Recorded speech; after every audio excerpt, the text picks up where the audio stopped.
Welcome to Sleepy Stories, the place where stories aren't meant to be finished. I'm Arthur, and tonight I'll be reading you a relaxing, sleepy story written by Pumby. On this World Sleep Day, we're going somewhere special. A tiny cottage tucked away in the English countryside, where rain taps gently against old windows and warmth radiates from a crackling fireplace. Let your breathing slow. Feel your body sink deeper into comfort. There's nowhere else you need to be. The rain started just before dusk. You noticed it first as a whisper against the glass, so faint you wondered if you'd imagined it.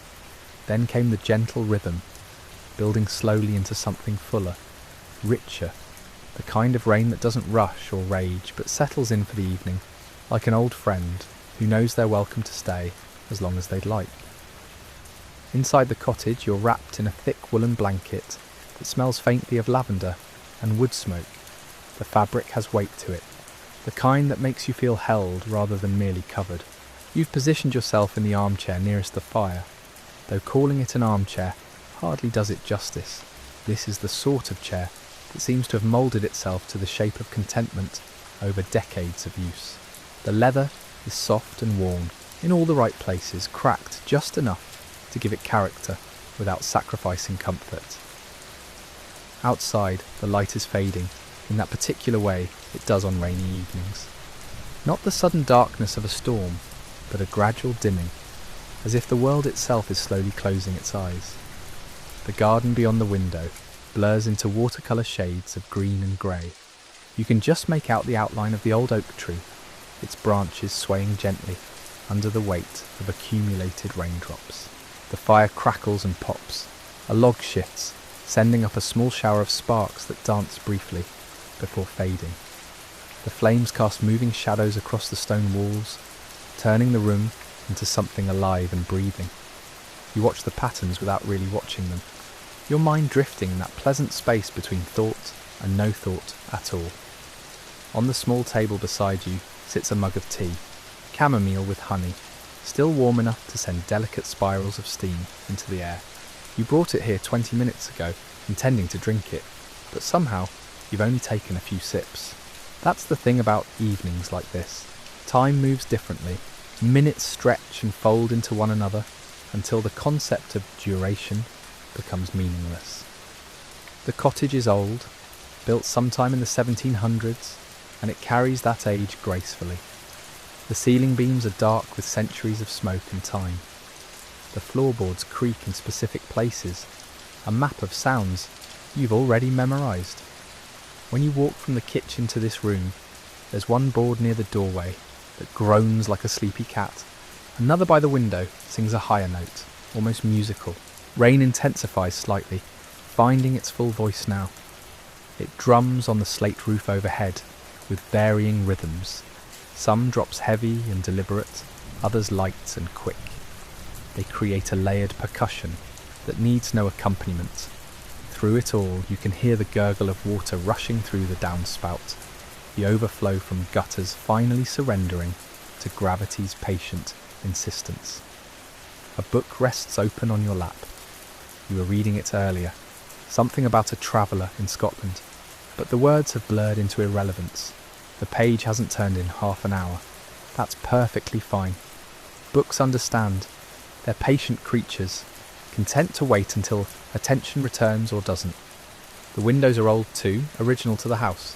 The glass isn't quite flat, distorting the view just slightly, making the rain-soaked garden beyond look even more dreamlike. Condensation has formed along the bottom edges, where warmth meets cold. You watch a single droplet trace its way down the interior pane, following a path only it consents, merging with others before disappearing into the wooden frame. Somewhere in the cottage a clock ticks. You're not sure which room it's in. The sound reaches you distantly, muffled by stone walls and closed doors. It doesn't measure time so much as mark its passage, a gentle reminder that moments are still occurring, even as everything feels suspended. The blanket has shifted lower on your shoulders. You adjust it without really thinking, pulling it higher, tucking it around yourself with the unconscious precision of someone who's done this 1,000 times. The weight of it is reassuring, grounding. It anchors you to this chair, this room, this precise moment in time when nothing is required of you except existing. Outside, the rain continues its patient work. It soaks into the garden soil, darkening the earth. It beads on rose petals that will be heavier come morning. It fills the old stone bird bath until water spills over the edges in a continuous stream. It washes the day away, rinsing the world clean. The fire needs tending. A log has burned through almost completely, collapsing into glowing embers. You should add another piece of wood. You will in just a moment. But not quite yet. Right now, watching the flames consume what remains is somehow too fascinating to interrupt. The way heat transforms solid matter into light and warmth, and then into nothing at all. Alchemy in its simplest form. Your eyelids are growing heavy, not with tiredness exactly, though that's certainly present, more with a kind of peaceful weight, as if keeping them open requires effort you're less and less willing to expend. The room around you softens further at the edges. Details blur.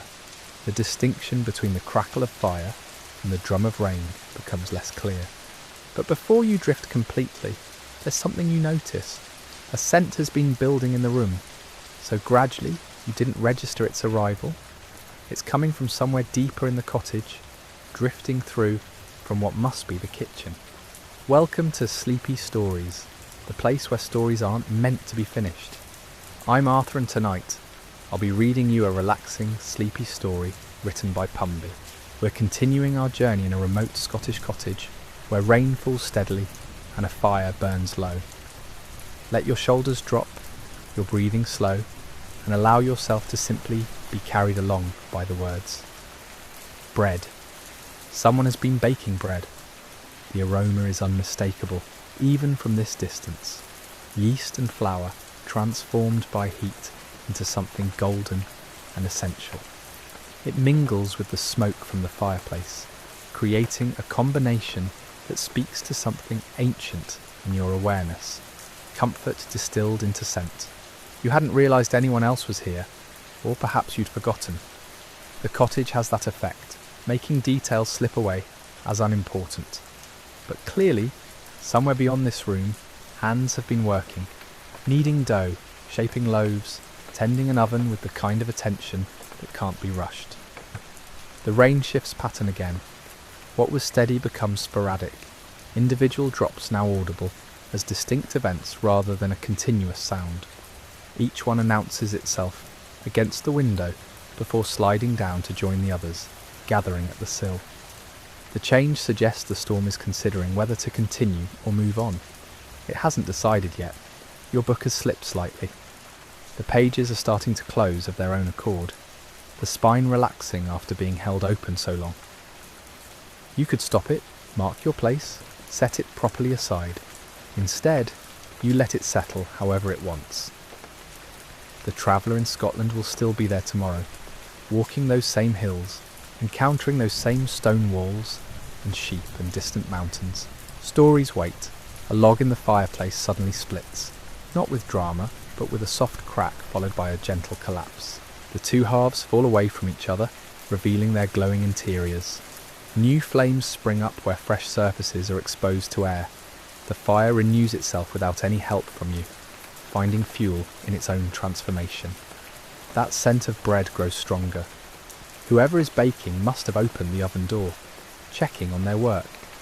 You imagine the blast of heat that would come from looking inside, the way the crust would have darkened to precisely the right shade of brown. The satisfaction of knowing the timing was correct. Through the window, movement catches your eye. A bird, small and brown, has landed on the garden fence despite the rain. It sits there completely still, feathers slicked down by water, apparently unconcerned by being soaked. Perhaps it's resting. Perhaps it's waiting for something only birds understand. After a long moment, it shakes itself once and disappears into the hedge. The cottage around you breathes. Old houses do this, expanding and contracting with temperature and humidity, their timbers settling into positions they've held for centuries. A beam somewhere overhead makes a sound like a sigh. The floorboards beneath your chair creak slightly, though you haven't moved. These aren't signs of weakness, but of life. The building is as alive as anything growing in the garden outside. You become aware of your own breathing. It's slowed without you noticing, matching some rhythm the room has established. In through your nose, out through slightly parted lips. Each breath seems to take longer than the last. Not from effort, but from a deepening ease. Your chest rises and falls, like the gentlest of waves reaching a distant shore. The blanket's texture registers against your skin. Wool, definitely. Probably handmade, given the slight irregularities you can feel where your fingers rest. Someone spent hours creating this, their hands working yarn into rows, building warmth one stitch at a time. Now it does what it was made for, asking nothing in return. Outside, the rain has made its decision. It's staying. The sporadic drops become a renewed downpour, heavier than before, as if making up for that brief moment of hesitation. Water streams down the window in sheets now, turning the garden into an impressionist painting, where colours blur and blend, green and brown, and the deep grey of wet stone, all running together. The fire needs that log now. You really should add it, but there's something hypnotic about watching the flames work with what they have, dancing across the embers, finding sustenance in the smallest pieces of unconsumed wood. They're efficient, these flames, patient. They'll burn what's there before asking for more. From the kitchen comes a new sound, a kettle beginning to heat, the water inside starting its slow climb toward boiling. First comes the tiny tick of expanding metal, then the whisper of water molecules moving faster, preparing for their transformation from liquid to steam. It's a sound that promises tea or coffee or perhaps hot chocolate, something warm cradled in your hands. Your eyelids drift lower. The room softens further, its edges losing definition. The boundary between you and the chair becomes unclear. Perhaps you're sinking into it, or perhaps it's rising to meet you. Either way, the distinction stops mattering. That bread scent reaches you again, stronger now, definitely finished baking. You can almost taste it, warm and soft inside, with that perfect crust yielding to gentle pressure. Butter would melt into it instantly, or perhaps honey, golden and slow. The clock continues its distant ticking. The rain maintains its percussion. The fire whispers and cracks. These sounds layer over each other, not competing but complementing, creating something richer than any single element could achieve alone. And then footsteps, soft ones, approaching from somewhere deeper in the cottage. They're unhurried, crossing what sounds like a stone floor before reaching the hallway, coming closer. Welcome to Sleepy Stories, the place where stories aren't meant to be finished. I'm Arthur, and tonight I'll be reading you a relaxing, sleepy story written by Pumby. We're continuing our journey in a remote cottage on a rain-soaked afternoon, where time moves differently and comfort wraps around you like the softest blanket. Let yourself sink deeper into this moment. There's nowhere else you need to be. The footsteps pause just outside the doorway. Then a figure appears, unhurried and gentle in movement. An older woman with silver hair pulled back loosely, wearing a cardigan that's seen many winters. She carries a tray, and on it sits a teapot, steam curling from its spout in lazy spirals. The china's mismatched but beautiful, a cup with tiny flowers, a saucer with a delicate gold rim, slightly worn. She doesn't speak immediately. Instead, she sets the tray on the small table beside your chair with practiced care, the kind that comes from performing this exact action thousands of times. The teapot settles with the softest clink against the wooden surface. She pours, and the sound of liquid filling the cup is somehow musical, rich and full-bodied. And "There now," she says finally, her voice matching the room perfectly, warm without being loud, present without demanding attention. You wrap your fingers around the cup she offers. The heat seeps into your palms immediately, spreading up through your wrists and into your forearms. It's almost too hot, but not quite. That perfect temperature that demands you hold it carefully, present with it. She settles into the chair opposite yours. her own cup cradled in weathered hands. For a moment neither of you speaks. The rain provides all the conversation necessary, drumming its endless patterns against the roof and windows. A gust of wind pushes against the cottage, and somewhere a shutter creaks, but it's a sound without alarm. Everything here is secured, tested by decades of storms. The tea tastes of bergamot and something earthier. Black tea, certainly, but with layers beneath. You take another sip, feeling the warmth travel down your throat and settle in your chest. It spreads outward from there, reaching into spaces you didn't realize had grown cold. The rain will last through evening, she mentions, glancing toward the window. Not a complaint, simply a fact, stated with the certainty of someone who's read these skies for a lifetime. Good weather for staying still. And she's right. This isn't weather that asks you to fight it or wait impatiently for it to pass. This is weather that gives permission. Stay here, rest. The world will keep turning without your assistance for a few hours.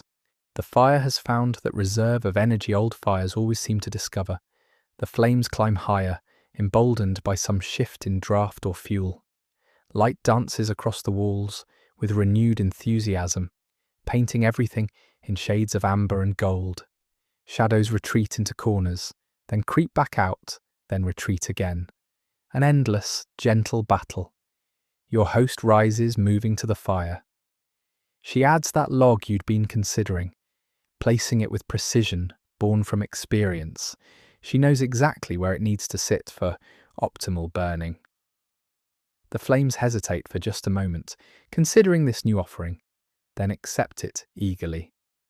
Within seconds, they're exploring its surface, finding purchase in the bark.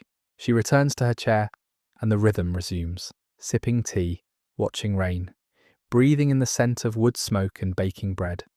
The clock ticks. Your shoulders have dropped at least an inch from where they usually sit. Tension. You'd stopped noticing, drains away like water finding cracks in stone. Outside, a bird calls. Surprising, given the downpour. But there it is, some small brave creature announcing itself to the grey afternoon. The call comes again, insistent, then stops. Perhaps it found shelter. Perhaps it simply said what needed saying. The bread appears then, brought from the kitchen on a wooden board. Thick slices, still steaming slightly when pulled apart. Butter sits beside it in a ceramic dish, soft enough to spread easily. Your host prepares a slice without asking if you want one. Of course you want one. Who wouldn't? That first bite is everything you imagined. The crust yields with a satisfying resistance before giving way to soft, warm interior. Butter melts into it instantly, disappearing into the bread's texture. The taste is simple but complete. Grain and yeast and salt and thyme, all working together. You eat slowly, because there's no reason to do otherwise. Each bite deserves attention. The tea washes it down perfectly, the bergamot cutting through the butter's richness. Outside, the rain intensifies again, as if trying to outdo its previous efforts. Water pours from the gutters in steady streams. Your eyelids grow heavier. The chair seems to have adjusted itself around you, finding every curve and angle of your body, supporting without restraining. The blanket's weight becomes more noticeable, pressing down gently across your legs and lap, anchoring you here, in this moment, in this room. The fire crackles, the rain drums, the clock ticks its patient rhythm. Your host sips her tea, gazing into the flames with the expression of someone watching an old friend. She's comfortable with silence, doesn't feel the need to fill it with unnecessary words. Your breathing deepens further, in through your nose, catching the scent of wood smoke and tea and rain-washed air. Out through your mouth, releasing something you didn't know you were holding. Each exhale leaves you lighter, more settled. The cottage wraps around you like cupped hands, protected, held. The storm outside only emphasizes the safety within. Let it rain. Let it pour. Here, you're dry and warm and utterly at peace. Your eyes close just for a moment, just to rest them. The sounds continue, weaving together into something that's almost like music, almost like a lullaby. And in this perfect, rain-soaked afternoon, that's enough. Welcome to Sleepy Stories, the place where stories aren't meant to be finished. I'm Arthur, and tonight I'll be reading you a relaxing, sleepy story written by Pumby. We're continuing our journey in a cozy cottage on a rain-drenched afternoon. Let your muscles relax, your breathing slow, and simply drift along with the words. Time moves differently here. Minutes stretch and fold, becoming something unmeasurable. You're not sleeping, not exactly, but you've slipped into that space between waking and dreams. That threshold where thoughts arrive unbidden, float past without attachment, then dissolve like sugar in warm water. The fire continues its work. Flames dance their ancient dance, never the same movement twice. Orange bleeds into yellow. Yellow flickers toward blue at the hottest points. The log your host added earlier has committed fully now, its bark blackened and peeling, its core glowing with concentrated heat. Rain still falls, of course it does. This is the kind of rain that settles in for the afternoon, that has nowhere else to be. It's changed character again, though. Not the aggressive drumming from before, but something steadier, more resigned, as if the sky has accepted its task and is simply getting on with it. Your tea has cooled to the perfect drinking temperature. Not hot enough to scald, but warm enough to comfort. You lift the cup again, feeling its weight, its smooth surface against your palms. The liquid slides across your tongue. Familiar now. You've drunk enough that your body recognizes it, welcomes it. Somewhere in the cottage, a floorboard creaks. Just one.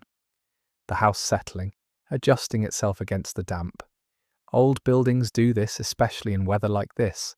They breathe and shift and make small sounds, conversations with themselves. Nothing to be concerned about, just the cottage being itself. Your host has closed her eyes now too, not sleeping either, but resting. Her chest rises and falls in an even rhythm. Her hands lie loose in her lap, fingers slightly curled. She's mastered this, the art of being still, of letting an afternoon simply be what it is without needing to improve it or fill it or rush it along to something else. The blanket across your legs has warmed from your body heat. It holds that warmth close, creating a microclimate of comfort. Your feet are perfectly positioned, neither too elevated nor too low.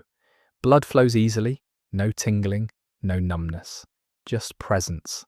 A gust of wind tests the windows, pressing against the glass. They hold firm, rattling just slightly in their frames. The storm hasn't given up entirely then, still has some energy to expend, but it's a half-hearted effort, an obligatory attempt. The real fury passed hours ago. You notice your jaw has unclenched. When did that happen? It's been tight for so long you'd stopped registering it. But now there's space between your teeth. Your tongue rests easy in your mouth. Even your scalp feels looser somehow, as if invisible bands have been snipped away. The bread plate sits on the side table, crumbs scattered across its wooden surface. Evidence of something simple and good, now consumed. Your stomach is pleasantly full. Not stuffed, but satisfied. That particular contentment that comes from eating exactly the right amount of exactly the right thing. Light continues its slow fade. The room grows dimmer by degrees, so gradual you can't pinpoint when each change occurs. But the fire compensates, seeming brighter as the afternoon dims. It becomes the room's focal point, its heart. Everything else arranges itself in relation to those flames. Your host opens her eyes, glances toward the window, then closes them again. She's checking something, though what exactly isn't clear. Perhaps judging how much daylight remains. Perhaps just curious. She appears satisfied with whatever she saw and returns to her rest. The cottage holds its peace. 4 walls, a roof, windows that keep the weather where it belongs. Simple architecture, nothing fancy. But it knows its job, and does it well. Keeps the inside in and the outside out. Provides shelter in its most fundamental sense. Your breathing has synchronized with something. The rain maybe, or the fire's rhythm, or some internal metronome you've never consciously noticed. In and out, steady and sure. Each breath exactly as deep as it needs to be. No more, no less. A memory surfaces unprompted, childhood perhaps, or last summer, or something that never happened but feels true anyway. It doesn't matter. It floats through your consciousness like a cloud, observed but not grasped. Then it's gone, making room for the next unbidden thought. The clock ticks on, faithful, persistent. It's not trying to rush you. It's simply doing what clocks do, marking time whether you pay attention or not. Somehow, this is comforting. The world continues its business while you rest here, accountable to nothing. Your host shifts slightly in her chair. A small adjustment, the kind you make when you've been still for a while and need to redistribute weight. She settles again quickly, finding her position. The chair creaks once, then goes quiet. The storm outside is definitely easing now. You can tell by the rain's sound, less insistent than before. It's thinking about moving on, though it's not quite ready yet. A few more hours, maybe. Enough time to finish what it started, to water the gardens thoroughly, to wash the world clean. Your eyelids are so heavy, weighted somehow, as if gravity has increased its pull specifically on them. Opening them would require effort you're unwilling to expend, so they stay closed, and that's fine, more than fine. The cottage, the fire, the rain, the quiet breathing of your host beside you, these are the elements of this moment, simple components that somehow add up to something approaching perfect. Welcome to Sleepy Stories, the place where stories aren't meant to be finished. I'm Arthur, and tonight I'll be reading you a relaxing, sleepy story written by Pumby. We return to our quiet cottage in Provence, where rain continues its gentle work and a fire burns low. Let your shoulders drop, uncurl your toes, and allow yourself to simply be here. Nothing requires your attention. Nothing needs solving. Just rest. The cottage holds you in its warmth. Outside, the lavender fields drink deeply from the rain, their roots pulling moisture down into limestone soil. Each plant taking what it needs, storing it away for the months ahead. The earth accepts this gift without question, without resistance. Just receives. Your body knows this kind of acceptance. Your lungs fill and empty without instruction. Your heart beats its steady rhythm without reminder. These things happen because they happen, requiring nothing from you but permission to continue. And you grant it wordlessly, effortlessly. The fire has burned down to embers now. Those bright flames from earlier have transformed into something subtler. Glowing coals that pulse with retained heat, their orange depths breathing slowly. There's no urgency in this final stage. The wood has given what it had to give. Now it rests in its completion. Your host rises from her chair, not suddenly, but with the slow deliberateness of someone who's been comfortably still. She moves to the window and looks out at the fields beyond. Her silhouette against the dimming light appears satisfied, as if checking on old friends and finding them well. She turns back to the room and adds one more log to the fire. Not because it's necessary, but because the evening ahead might want it. The wood catches quickly, finding embers ready to welcome it. Small flames lick upward, grateful for this new fuel. The room brightens slightly, then settles into a deeper warmth than before. Rain continues its percussion on the roof tiles, lighter now, definitely lighter. The storm has said most of what it came to say. These final drops are epilogue, finishing touches. The garden has received its soaking. The fields have drunk their fill. The air has been scrubbed clean. Somewhere in the distance, a shutter bangs once. Then silence reclaims it. Perhaps someone securing their home for evening, making sure everything's fastened down. Simple domestic care, the kind that happens in cottages and farmhouses across these hills every day. Unremarkable and essential. Your breathing has slowed to something approaching sleep. That border region where consciousness blurs, where thoughts lose their edges and drift into something more dreamlike. You're not quite asleep, but no longer fully awake, suspended between states, belonging fully to neither. The room's shadows have rearranged themselves. What was dim is now dimmer. What was shadow is now darkness. But the fire provides enough light to soften these transitions. keeping the space from feeling closed or heavy, just dark enough to encourage rest. Your host settles back into her chair with a satisfied exhale. She's done her evening tasks, fed the fire, checked the weather, ensured the cottage is secure. Now she can return to her own rest, her own quiet observations of the fading day. You sense she does this every evening, this ritual of tending and settling. The clock's ticking has become part of the room's texture.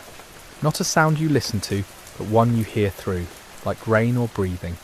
It marks time without insisting on it. Hours are passing, certainly, but they pass gently here.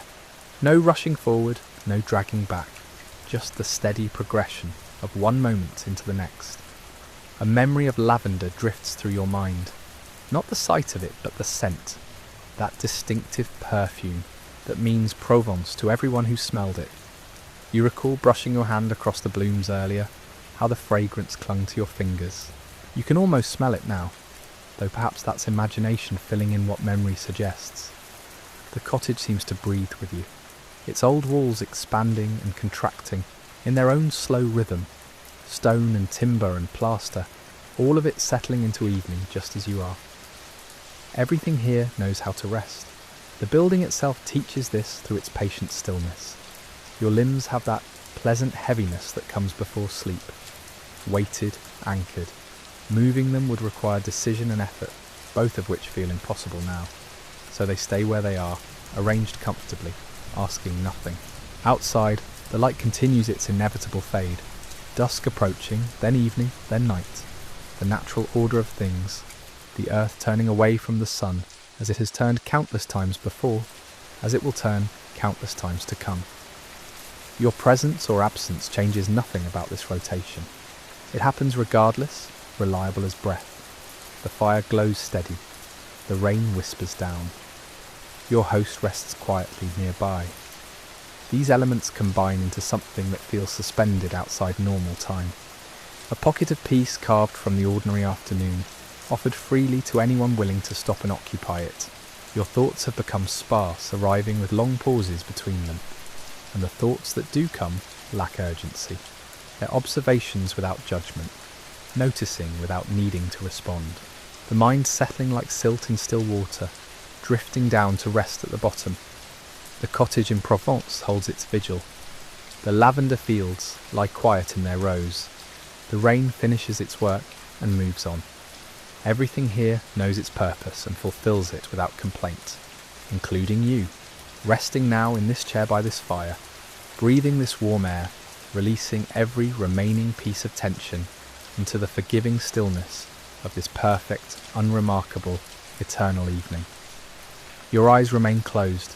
They've been closed for some time now, though you couldn't say how long. Time has lost its markers here. There's only the warmth surrounding you, the softness beneath you, the gentle sounds that make up this moment's particular music. The fire burns on, asking nothing. The cottage stands firm around you, shelter perfected over centuries. Your host breathes her quiet breaths nearby, guardian of this peace, and you, held in all of this, release the final threads of wakefulness. Your body knows what comes next, has always known. The descent into sleep is not something you do, but something you allow. And here, in this room where rain has washed the world clean, and fire has transformed wood into light, allowing comes easily. The last conscious thought drifts past. Something about tomorrow, or was it yesterday? It doesn't complete itself, doesn't need to. It dissolves mid-formation, joining all the other half-thoughts that have come and gone this evening. Your breathing deepens one final degree, that particular depth that only comes in sleep's threshold. The cottage holds you, the chair supports you, the blanket warms you, and somewhere beyond the window, across fields of lavender, now dark with night, the world continues its patient turning.